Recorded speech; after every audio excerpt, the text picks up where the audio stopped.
जय गुरु जी, सागर अंकल जी, जय गुरु जी, संगत जी।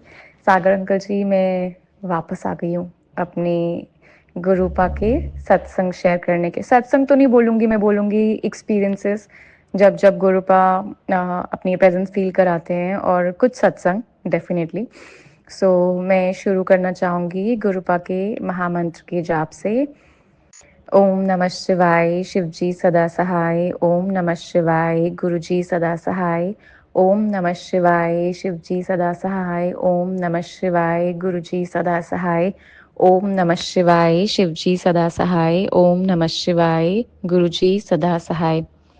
मैं अपने सत्संग शेयर करने से पहले एक चीज़ बताना चाहती हूँ कि कुछ-कुछ डेज़ ऐसे होते हैं ना कि बहुत सारे एक्सपीरियंसेस हो जाते हैं। मैंने कुछ चीज़ें अपनी डायरी में लिख के रखी है संगत जी, और मैं अपनी डायरी में से एक-एक करके बताऊँगी। सो पहले कुछ सत्संग हैं जो गुरुपा के चंदन तिलक और जल प्रसाद से रिलेटेड है। मैंने सिर्फ सत्संग में ही सुना है कि कुछ-कुछ प्रॉब्लम्स जो सत्संग को होती है, तो गुरुपा के चंदन तिलक और जल प्रसाद को कैसे यूज़ करना है, कैसे-कैसे आप उसको लगा सकते हो, कहाँ-कहाँ लगा सकते हो। तो मैं एक बार फिर से बताना चाहूँगी संगत जी को कि मेरे पास गुरुपा का स्वरूप नहीं है। मेरे पास जो स्वरूप है वो नीम करोली बाबा जी का है, और उन्होंने ही मुझे गुरुपा से कनेक्ट किया। मेरे पास 2 छोटे जल पात्र हैं, जल के लोटे। मैं आज तक कभी गुरुपा के मंदिर नहीं गई। एक ही बार गई हूँ जब मैं बॉम्बे में थी 2016 में। उसके बाद से मैं अभी तक गुरुपा ने अभी तक बुलाया नहीं है। तो मैंने क्या किया, मैंने एक जल का लोटा लेकर मैं शिवलिंग पे रखकर 7 बार गुरुपा का मंत्र जाप कर कर, और फिर वहीं पे चंदन घिसकर शिवलिंग पे त्रिपुंड बनाकर, और फिर उसी चंदन को मैं घर पे आके नीम करोली बाबा की स्वरूप पे लगाती हूँ, और फिर अगले दिन उसी स्वरूप को मैं अपने दोनों डॉग्स के जो उनकी कंसर्न्स थे उसके लिए मैं उसको लगाती थी। और मैं उनको भी जल प्रसाद पिलाती हूँ, उनके खाने में मिलाती हूँ, उनके पीने के पानी में, और सिरिंज जो होता है हमारा, उससे मैं उनको थोड़ा-थोड़ा देती हूँ, गुरुपा का नाम जाप करके। तो मेरी 2 डॉग्स हैं, एक है जूली बड़ी वाली, उसके ना बैक साइड पे एक जगह पे लंप एक बन जाता है जो काफ़ी साल से 3-4 साल से है, ठीक है? तो अब मुझे नहीं पता, जब मैंने मतलब चेक करवाया तो किसी ने बोला कि फैट एक्यूमुलेट होता है, पर डर तो लगता ही है बिकॉज़ आजकल वेट्स भी जेन्युइन नहीं होते हैं, और ये इंडी डॉग है तो इंडी डॉग को कोई सीरियसली नहीं लेता। तो मैंने क्या किया, मैं सुबह जाती थी शिवलिंग पे अपना शिवालय साफ करके, जल चढ़ा के, चंदन तिलक लगा के, नाम जाप करके, फिर मैं आके उनको जल प्रसाद दे के, फिर वो गुरुपा का 7 बार नाम जाप करके वो चंदन तिलक उनको लगाती थी पेट पे, उनके माथे पे, और उनके जो भी कंसर्न्स हैं। तो जो गांठ थी वो मैं बोलूँगी 90% कम हो गई है वो, ठीक है? और मैं उनके स्टमक पे लगाती थी क्योंकि डॉग्स में वॉमिंग के इश्यूज़ बहुत होते हैं। तो मैं गुरुपा को ये बोलती थी कि अभी फाइनेंशियल इश्यूज़ हैं और मैं इनकी टैबलेट्स वगैरह नहीं ला सकती, तो आप ही सँभालना करके। तो टच वुड मेरे को कोई वॉर्म्स वगैरह तो अभी तक देखने को नहीं मिले हैं। गुरुपा का काफ़ी बार सत्संग में आता था, सत्संग नहीं सॉरी, मैसेज आते थे कि सुबह उठते ही 2 लौंग दाँतों के बीच में रखा कर। अब 2 लौंग दाँतों के बीच में जनरली टूथ पेन की वजह से बोला जाता है, ठीक है? मैं नहीं करती थी क्योंकि मेरे को कोई टूथ पेन नहीं था। But last I think 2.5 weeks पहले सडनली मेरे राइट हैंड साइड का जो नीचे का दाँत है, पीछे वाले, वहाँ पे ना बहुत गंदा पेन होने लगा, और वो पेन ऐसा था कि मैं कुछ खा रही थी तो मैं उस पे प्रेशर नहीं डाल पा रही थी। मुझे लग रहा था कि वो टूथ क्रैक हो जाएगा, ठीक है? जैसे कैविटी होती है और खोखला हो जाए दाँत अंदर से, ऐसी वाली फीलिंग थी। तो मैंने 2 दिन तो किया अपना लौंग लेकर और गुरुपा का नाम लेकर उसको रखा, तो इतना फ़र्क नहीं पड़ा। फिर मैंने जल प्रसाद से टूथब्रश करना शुरू किया और उसी से मैं फेस धोती थी। तो लिटरली मैं बोल रही हूँ संगत जी, मेरा दाँत का दर्द गायब हो गया।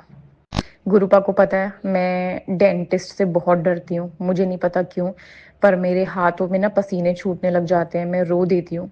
मैंने लाइफ में 2 बार रूट कनाल कराई है, और वो दोनों रूट कनाल इतना एनेस्थीसिया जो डॉक्टर्स को अलाउड होता है उससे ज़्यादा रिक्वेस्ट कर करके मैंने लिया है उनके कंपाउंडर से, छुप छुप के डॉक्टर से वो देते थे कि डांट पड़ेगी, इससे ज़्यादा अलाउड नहीं है करके।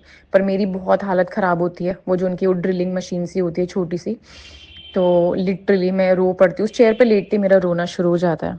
तो गुरुपा शुक्राना, अनंतम अनंतम शुक्राना, कोटि कोटि शुक्राना, आपने मेरे को डेंटिस्ट के कहर से बचाया और मेरे दांत का दर्द आपने एकदम ठीक कर दिया। और मैं काफ़ी टाइम से, मेरे को 2 हफ्ता हो गया था, मैं अपने फेस पे कुछ नहीं कर पा रही थी, मतलब सिर्फ फेस धो और मॉइस्चराइज़र लगा लो, ठीक है। तो मैं गुरुपा को ऐसे मेंटली ना, मतलब माइंड माइंड में बोलती रहती है कि गुरुपा आप बोलते रहते हो मुझे अपना ध्यान रखा कर, घर के सारे काम करती रहती हूँ, मैं कैसे ध्यान रखूँ, टाइम नहीं मिल पा रहा, बस ये कपड़े धोते रहो, झाड़ू पोछा करो, ये करो वो करो, इसी में सारा टाइम निकल जाता है। संडे को ऐसा हुआ कि संडे को, और मैंने ये चीज़ देखी है संगत जी, मेरे साथ होता है, जिस दिन गुरुपान ने मेरे को मेरे लिए टाइम दिया होता है ना, उस दिन मेरी पूजा छूटती है। उस दिन फिर मैं इंस्टाग्राम पे कुछ स्टोरीज, जो भी मैं रामायण देखती हूँ या शिव पुराण पढ़ती हूँ, वहां से जो मेरे को समझ आता है वो मैं लोगों के साथ शेयर करती हूँ। तो वो मेरा एक डे सेट होता है जो गुरुपा ने सेट किया होता है कि आज तुझे कुछ नहीं करना, कोई पूजा पाठ नहीं करना, आज तू अपना ध्यान रख और आप जो भी तू शिव पुराण में रामायण में सुनती है वो लोगों के साथ शेयर कर, ठीक है। तो मेरा फेस क्लीन अप तक गुरुपा ने टाइम देकर करवाया है। और मेरी दोनों डॉग्स है, दोनों फीमेल हैं। इनकी ना बॉन्डिंग 2021 अगस्त के बाद से काफ़ी ख़राब हो गई थी, मतलब छोटी वाली अटैक कर देती थी बड़ी वाली को, तो बड़ी वाली ना घर के अंदर बहुत डर डर के रहती है। तो मैंने गुरुपा से उसके लिए भी प्रे किया था कि मेरे दोनों बच्चों के बीच में प्यार वापस से हो जाए, दोनों एक दूसरे के साथ खेलें। ये घर में 2 डॉग्स है, दोनों एकदम ऐसे रहते हैं डल बोरिंग से, ठीक है। तो इनकी बॉन्डिंग टचवुड बहुत बेटर हो गई है गुरुपा के आशीर्वाद से। और ये कुछ सत्संग है, उसके अलावा नाम जाप मेरा, मैं शाम संध्या वेले बख्शा हुआ है गुरुपा ने मुझे, तो मैं संध्या वेले का नाम जाप अपना एकदम बैठ के स्वरूप के सामने करती हूँ। मैंने कुछ चीज़ें मैंने सागर अंकल जी को भी बताई थी ये बात कि मैंने नीम करोली बाबा के स्वरूप में देख के एक बार बोला था कि आप अपने अंदर गुरुपा को दिखाओ या गुरुपा के अंदर अपने आप को दिखाओ, मेरे मन की तसल्ली के लिए। और जो लास्ट सत्संग मेरा सागर अंकल जी ने शेयर किया है, आप सोचो संगत जी, मैंने वो प्ले करके मैं अपना खाना बनाने लग गई और फिर मैं 7 मिनट बाद आई कि मैं दोबारा से प्ले करती हूँ, और मेरे एकदम से आंसू निकल गए। उस पे दोनों नीम करोली बाबा जी और गुरुपा की फोटो लगी हुई थी, और मैंने कहा कि यार 7 मिनट हो गए, मैं 7 मिनट बाद कैसे देख रही हूँ, मेरे से आंसू निकले। मैंने उसी टाइम पे सागर अंकल जी को वॉइस नोट भेजा कि आप मानोगे नहीं, आपने मुझे कितना बड़ा कॉन्फर्मेशन दिया है कि वैसे तो हमें पता है कि वो सब एक ही शक्ति है, पर जब हम बहुत ज़्यादा परेशान हो जाते हैं तो अंदर डाउट्स आने लगते हैं। तो सागर अंकल जी आपको शुक्राना, और गुरुपा आपको भी शुक्राना, अनंतम अनंतम बार शुक्राना, कोटि कोटि शुक्राना। एंड मैं जब भी जाती हूँ घर के बाहर तो मैं गुरुपा को साथ लेके जाती हूँ, अपनी डॉग को वॉक कराने लेके जाती हूँ तो मैं गुरुपा को साथ लेके जाती हूँ। आज भी ऐसा हुआ संगत जी कि मैं अपनी डॉग को मतलब पॉटी करा रही थी, तो वहां से एक टेम्पो निकला और उस पर लिखा हुआ था भोलेनाथ और त्रिशूल बना हुआ था। मुझे ऐसी हंसी आ जाती है ना कि आप जब अपनी प्रेजेंस फील कराते हो, आप मेक श्योर करते हो कि मैं देखूं, मिस नहीं होना चाहिए। कभी आज तक ऐसा नहीं हुआ कि मैं कहीं पे रुकी हूँ या मेरे डॉग की वजह से मैं रुकी हूँ और वहां से गुरुपा की प्रेजेंस मुझे ना फील हुई हो। अपार्ट फ्रॉम 777 ये तो मेरे को रोज दिखते हैं, रोज जब भी मैं वॉक पे जाती हूँ दिखते ही दिखते हैं, ठीक है। तो उसे स्माइल आ जाती है। कल भी फिर मैं ऐसे ही मार्केट में गई थी कुछ सामान का रेट वगैरह पूछने, तो मैं वहां से मैंने गुरुपा को बोला आप साथ चलो। आते हुए वहां पे मुझे गाड़ी दिखी, उस पर लिखा था जय गुरु जी। और मेरे को ऐसे इतना एकदम ऐसे हो गया ना कि अरे वाह, थैंक यू सो मच। सो तो मैं कभी गुरुपा को बोलती नहीं कि आप मुझे फील कराओ, अपनी प्रेजेंस फील कराओ। इनफैक्ट आज नीम करोली बाबा जी ने भी दर्शन दिए। मेरे घर जिस मतलब अपार्टमेंट में मैं रहती हूँ उसके सामने वाले घर पे कम से कम 7-8 बंदर। और मेरा डॉग भौंक रहा था और मैं उसको बोल रही थी कि नहीं भौंकते नहीं है, राम राम बोलते हैं, बाबा जी हैं बेवकूफ, ये बाबा जी आए हैं। सो गुरुपा थैंक यू सो मच, शुक्राना शुक्राना, अनंतम अनंतम बार शुक्राना। और मुझे एक चीज बहुत अच्छी लगती है, वो बोलते हैं ना कि आप दिन में अगर एक बार भी नाम लेते हो ऊपर वाले का, वो एक बार नाम लेना भी ऊपर वाले की रजा से ही होता है। और संगत जी, मैं तोता बन गई हूँ।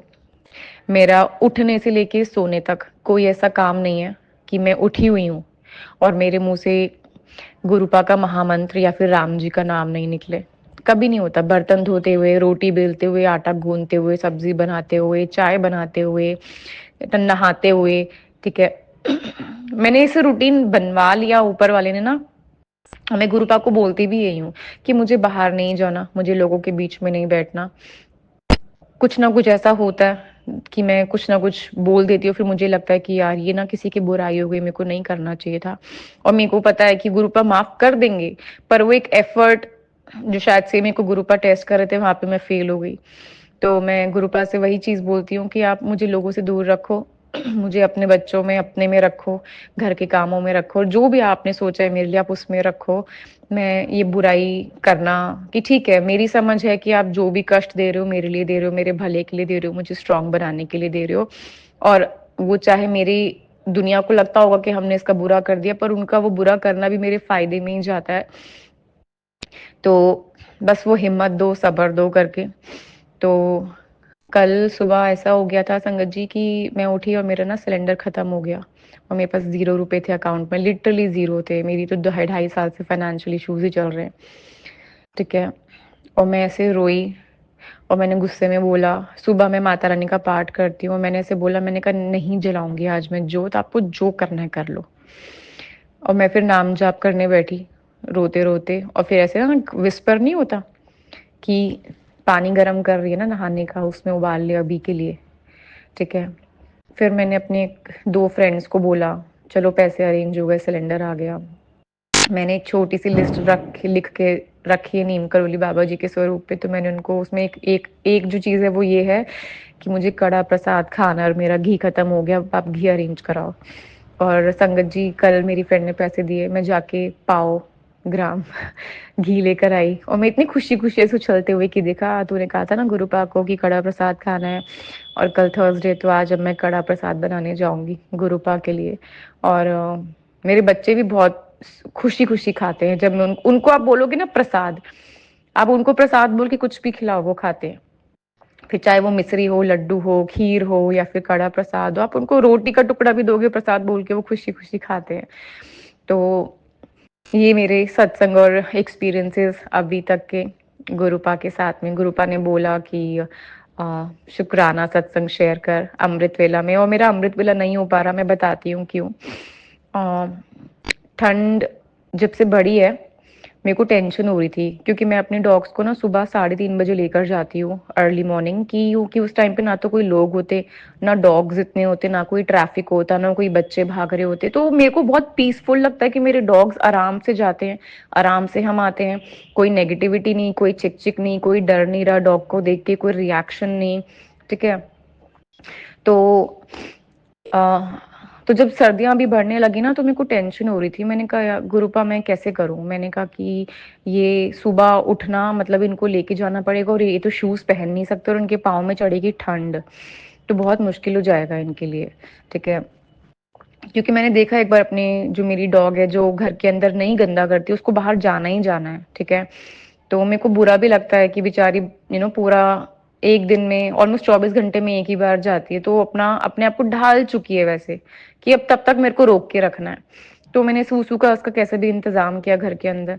तो वो ऐसे हुआ ना संगत जी कि जैसे वो थॉट आया ना कि मैं कैसे करूं, कि मतलब इसको लेके भी जाना है पर ठंड इतनी है, इनके पाँव में ठंड चढ़ेगी, इनके पास तो शूज भी नहीं है पहनने के लिए, और मैं कितनी देर गोदी उठा लूंगी इसको पूरे रास्ते में, आधा घंटा आने का, आधा घंटा जाने का, सॉरी आधा घंटा आना जाना। और नेक्स्ट डे से ही गुरुपा ने मेरा टाइम फिक्स कर दिया, कहा मैं 3:30 बजे उठती थी और अब मैं बिना अलार्म के, पता नहीं क्यों, 7:40 या 7:45 पे गुरुपा मुझे उठाते। उससे पहले मेरा अलार्म बजता है, मैं नहीं उठती, मैं अलार्म बंद कर देती हूँ, पर वो और मेरा सडनली आई डोंट नो क्यों कि वो 7:45 या 7:40। मैंने कहा चल कोई नहीं, तेरी टेंशन थी, गुरुपा ने टेंशन खत्म कर दी, गिल्टी नहीं फील करना, गुरुपा को सब पता, आप अकेले मैनेज कर रहे हो, कोई बात नहीं। तो ऐसी कोई चीज नहीं है, मैं नहीं बोलूंगी कि जो मैं मेरे को माइंड में आए, और गुरुपा वो नहीं करते। वो होता है ना कि जैसे कि मेरे काफ़ी फ्रेंड्स हैं, अगर ऐसा है तो तू ये भी क्यों नहीं माँग लेती? मैंने कहा यार देखो, बड़ी चीज़ देने से पहले वो आपको छोटी-छोटी चीज़ें देके आपका विश्वास बिल्ड अप करते हैं, ताकि जब वो बड़ी चीज़ आपको मिले ना, ना तो आप इतराओ और ना ही मतलब होता है ना कुछ नहीं, ना तो खुशी ना गम कि हाँ ठीक है, ऊपर वाले की कृपा से मिला है, सँभाल के रखना है। वो वाला एटीट्यूड में आपको लेके जाते हैं गुरुपा, कि मैंने दिया है तो मैं छीन भी सकता हूँ, तो मैं तब तक तुम्हें प्रिपेयर करूँगा और जिस चीज़ का जब टाइम होता है वो मिलेगा तो तभी। तो मेरे में वो बहुत पेशेंस आ गए हैं कि जब लिखा होगा अपना घराना गुरुपा दे देंगे। तब तक जैसे चल रहा है जो है उसके लिए थैंकफुल रहो, शुक्राना करो, ठीक है? और आप मानोगे संगत जी, एक बार तो गुरुपा का ये भी मैसेज आया था कि मुझे पता है तू खाने खाते-खाते भी शुक्राना करती है। मैं हर बाइट के साथ मेरा ये चलता रहता है, जय सिया राम, जय बजरंगबली, जय बाबा जी की, जय गुरु जी की। जय सिया राम, जय बजरंगबली, जय बाबा जी की, जय गुरु जी की। मेरे लिटरली से एकदम तोता बन गई हूँ, उन्होंने तोता बना दिया है मुझे अपना, हर एक बाइट के साथ। वो एक बार तो ऐसे हुआ ना कि वो मुझे ही पता है या फिर वो गुरुपा को पता है कि वो रोटी का टुकड़ा जब पेट में गया और वो जो पेट से शुक्राना निकला था ना गुरुपा के लिए, वो तो गुरुपा को ही पता है। तो मैं खुश नसीब समझती हूँ इस चीज़ को कि ठीक है, बुरा टाइम चल रहा है, 2.5 साल से देख रहा है, उससे काफ़ी बेटर हो गया और मैंने सीखा बहुत है लाइफ के बारे में और मेरे को इतना सिखाया है, गुरुपा ने इतना सिखाया है कि आज जब मैं 60-60 साल के, 65-65 साल के लोगों के बीच में बैठती हूँ, वो उनको अच्छा लगता है कि नहीं आप अच्छी बातें सुनाते हो, आप बताओ, आप बैठा करो हमारे साथ। पर फिर मैं घबरा भी जाती हूँ। फिर मैं गुरुपा को बोलती हूँ कि ये सब चीज़ें दिमाग में बहुत जल्दी चढ़ती हैं गुरुपा, तो मेरे को ना नीचे रखना एकदम, जैसे गुरुपा बोलते ना कि नीवे होके रहो, कि कभी ऊपर मत चढ़ने देना, जो मेरी औकात है उसी में रखना और हमेशा हाथ देने के लिए आगे बढ़े। क्योंकि मैंने ऐसे बहुत लोग, ऐसे आपको बहुत लोग मिलेंगे जो भगवान में मानते हैं, रोज मंदिर जाते हैं, पर वो किसी जरूरतमंद को देखोगे ना, उनको देख के जेब से आप 10 रुपए नहीं निकाल पाओगे। मेजॉरिटी लोग ऐसे हैं क्योंकि उनको भगवान से सिर्फ लेना आता है, गुरु से लेना आता है, पर वो गुरु के वचनों पे कभी नहीं चलेंगे। वो किसी को 10 रुपए नहीं देंगे कि सामने जरूरतमंद है, चले 10 रुपए ले, कोई बात नहीं, मेरे गुरु ने सिखाया है कि देना सीखो, मिल तो जाएगा ही। और मेरा एटीट्यूड स्टार्टिंग से ऊपर वाले ने ऐसा रखा है कि मैंने 15,000 की सैलरी में भी दिया है, 50,000 की सैलरी में भी ऊपर वाले ने हाथ से कराया है। तो आज शायद से वही लौट कर आता है मेरे बुरे टाइम में कि सितंबर ऑनवर्ड्स मेरे बच्चे दोनों हैं वो खाते हैं, ठीक है, वो भूखे नहीं रहते। तो मैं इस चीज़ के लिए बहुत शुक्राना करती हूँ गुरुपा का कि जो भी है, कैसा भी है, नो डाउट आप ऐश करा रहे हो। और मैं ये चीज़ मुझे अभी 2-3 दिन पहले रियलाइज़ हुई कि चाहे हफ्ते का 500 रुपये चलाती हूँ मैं, पूरा अपना हफ्ता 500 रुपये लेकर उधारी पे, पर मेरे लिए बहुत बड़ी चीज़ है कि सर पे छत है, बच्चे सर्दी में परेशान नहीं हो रहे, वरना तो लोगों के पास हफ्ते का 500 रुपये भी नहीं मिल पाता खाना खाने का। तो शुक्राना गुरुपा, अनंतम अनंतम बार शुक्राना, कोटि कोटि शुक्राना।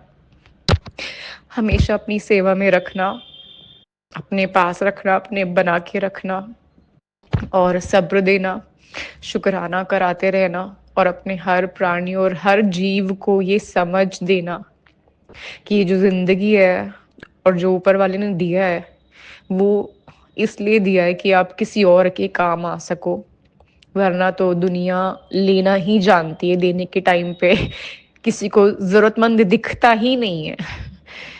मैं इस चीज के लिए बहुत शुक्राना मानती हूँ ऊपर वाले का कि आपने मेरे को दिल इतना अच्छा दिया, आपने आत्मा इतनी अच्छी दिया, आपने दिमाग मुझे इतना अच्छा दिया कि मैं इतना सोच पाती हूँ। तो उसके लिए अनंतम अनंतम शुक्राना, कोटि कोटि शुक्राना गुरुपा। और मैं अभी के लिए अपने एक्सपीरियंसेस और अपने सत्संग पे विराम लगाती हूँ। नए सत्संग के साथ, नए एक्सपीरियंसेस के साथ मैं बहुत जल्दी फिर से अपना एक सत्संग शेयर करूंगी। तब तक के लिए ओम नमः शिवाय, शिव जी सदा सहाय। ओम नमः शिवाय, गुरु जी सदा सहाय। ओम नमः शिवाय, शिव जी सदा सहाय। ओम नमः शिवाय, गुरु जी सदा सहाय। ओम नमः शिवाय, शिव जी सदा सहाय। ओम नमः शिवाय, गुरु जी सदा सहाय। जय गुरु जी, संगत जी, सागर अंकल जी। जय गुरु जी कृपा। जय गुरु जी, शुक्राना गुरु जी। मैं मुंबई से रितु सोडी एक बार फिर आपके सामने हाजिर हूँ अपना सत्संग लेकर।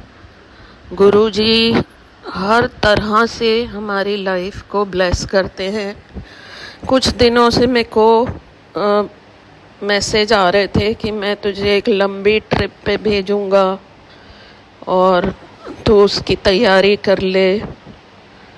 और लास्ट ईयर भी मैंने गुरुजी से बोला कि मैं बच्चों की रिस्पॉन्सिबिलिटी में आज तक कभी बाहर घूमने नहीं जा पाई, तो मुझे गुरुजी कहीं जाना है।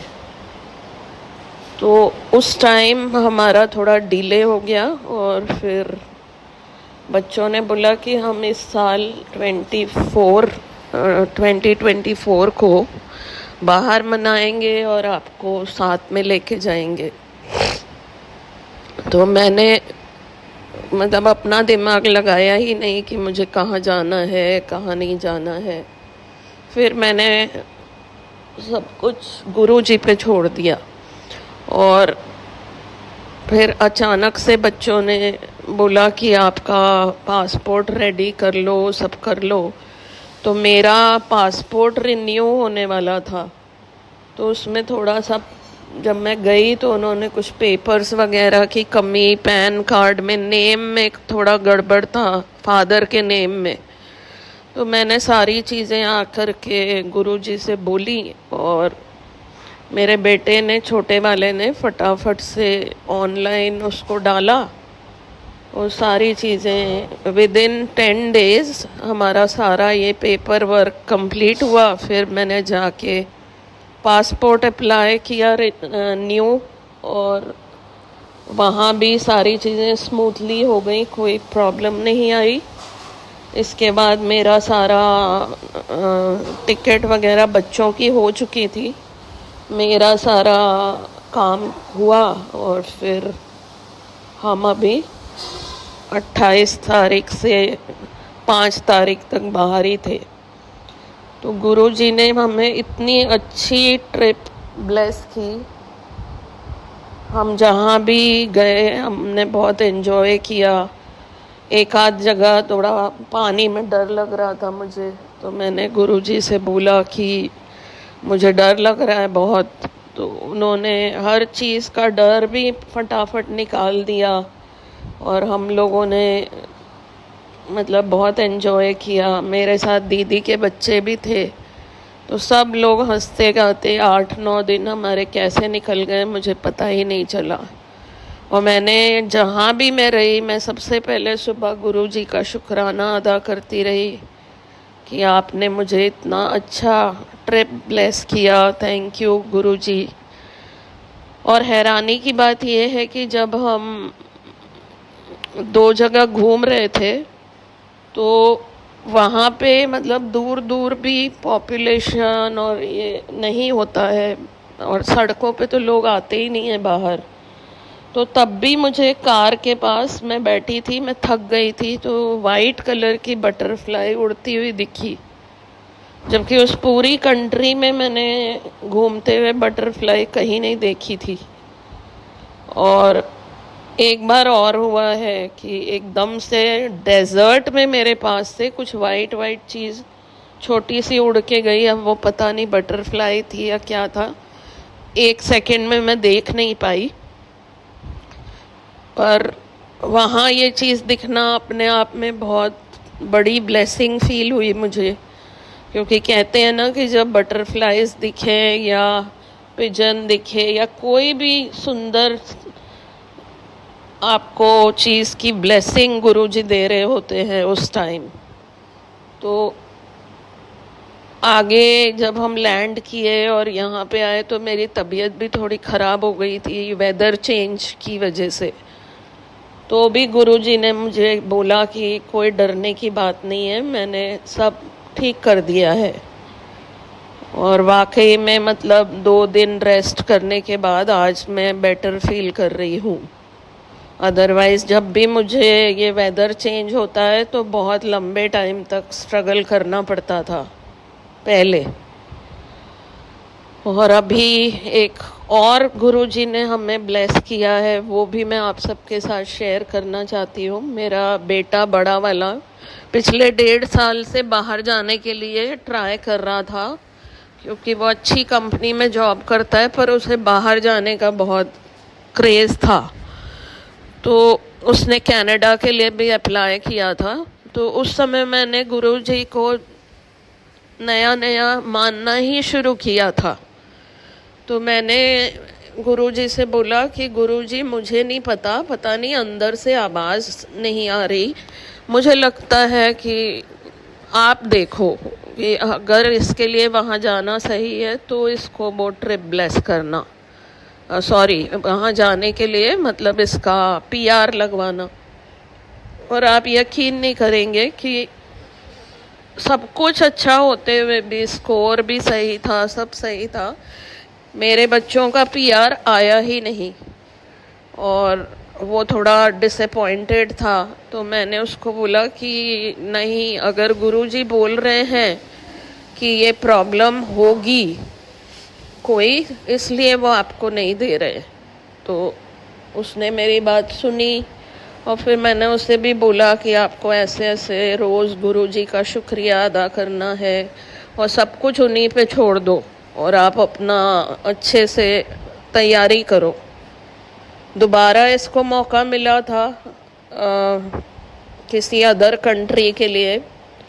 तो वो कंट्री बहुत अच्छी तो नहीं कह सकते हैं, बट कंपनी अच्छी थी। तो इसका हुआ ही नहीं, मतलब उस कंपनी में इसका हुआ नहीं। दोबारा इसने एक बार दुबई में दिया किसी कंपनी में, उसमें नहीं हुआ। तो वो काफ़ी ज़्यादा मतलब परेशान सा हो रहा था। तो मैंने उसको बोला कि अगर गुरुजी को लग रहा होगा कि ये चीज़ें तुम्हारे लिए ठीक नहीं हैं तो वो तुम्हें नहीं देंगे, और इसके लिए परेशान होने की ज़रूरत नहीं है। उसके बाद अचानक से वो करता रहा अपना प्रिपरेशन और मेहनत बहुत करता है, इंटेलिजेंट है। तो उसने एक दिन मुझे कॉल किया कि मम्मी एक बहुत अच्छी खबर है, और तब भी मेरा ध्यान इस बात पे नहीं गया। तो उसने मुझे बताया कि उसका एक बहुत बड़ी कंपनी में दुबई में हो गया है और उसको ज्वाइन करना है 6 जनवरी को। तो वो हम लोग बहुत खुश हुए, मैंने गुरुजी का धन्यवाद दिया। फिर उसके मेडिकल टेस्ट होने थे, उसमें कोई प्रॉब्लम आ रही थी। मैंने गुरुजी को अरदास की और गुरुजी ने सब कुछ सही करके उसके पेपर वगैरह सब सही कर दिया। अब आज उसका दुबई में मेडिकल टेस्ट होना है और मैं गुरुजी से बोल रही हूँ कि गुरुजी मेरे बच्चों का आपने ध्यान रखना है, क्योंकि जो आपने दिया है वो परमानेंट होगा। जो हम मांग रहे हैं वो हमारे हिसाब से हम कुछ भी मांगते हैं, पर आप अगर कुछ चीज़ उसके लिए ब्लेस करोगे तो वो अच्छी ही होगी।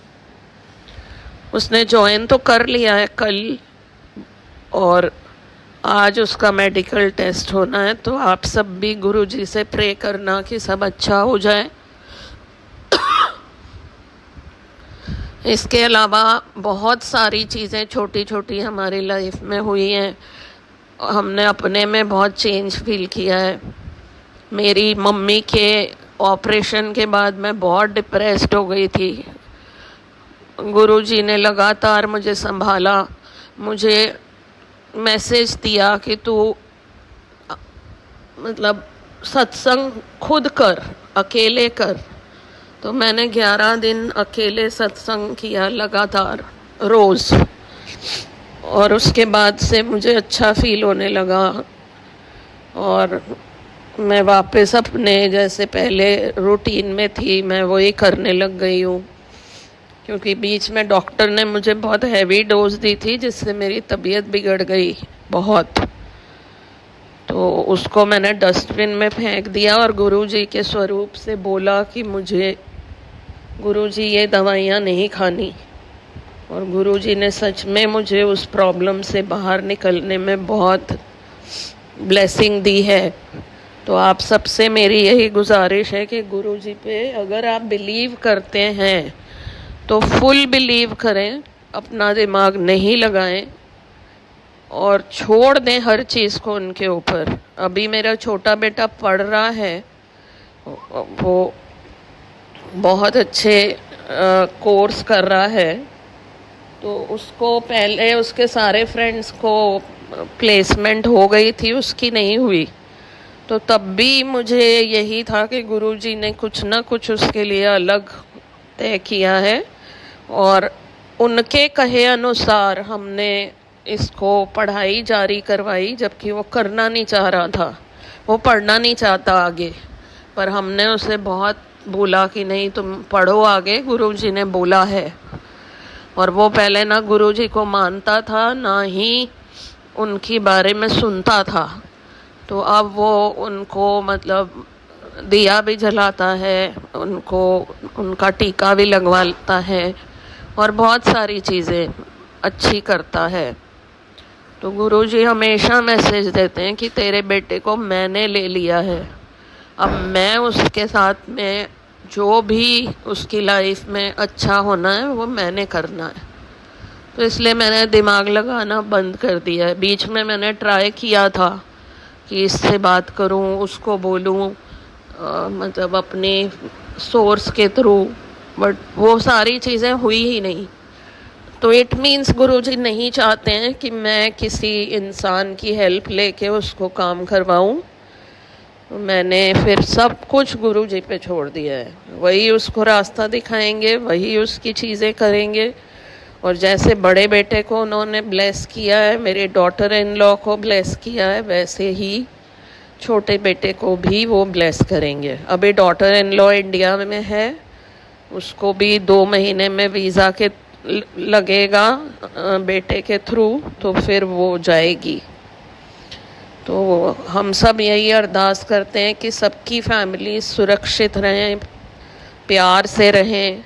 गुरुजी को अगर मानते हैं तो प्लीज़ दिखावा ना करें। अगर सत्संग भी कर रहे हैं तो बहुत सादे ढंग से बैठ के ध्यान लगाएं, वो ज़्यादा इम्पोर्टेंट है। और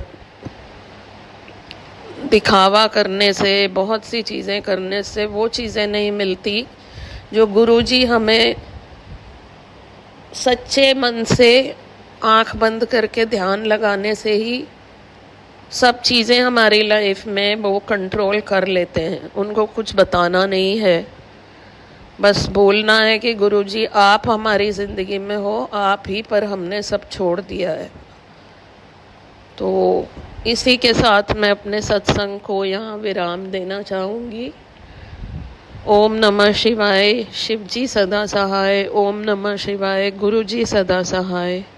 ओम नमः शिवाय, शिव जी सदा सहाय। ओम नमः शिवाय, गुरु जी सदा सहाय।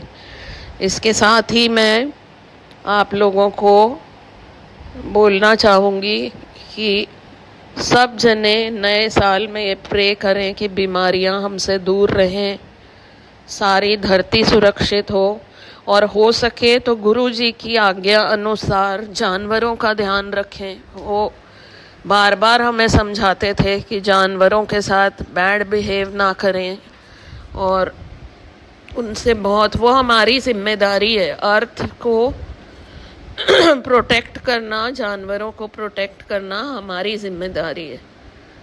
तो क्योंकि भगवान ने हमें बुद्धि दे के धरती पे भेजा है, तो उसे डिस्ट्रॉय करने की बजाय अच्छे से इनका ध्यान रखें, अपने आसपास के जानवरों को खाना दें, उनकी देखभाल करें। कोई चोट लिए हुए पड़ा है, उसे देख के मुंह मोड़ के ना चले जाएं, उसका इलाज कराने में मदद करें, खाना दें। भूखा जानवर बहुत बददुआ देता है।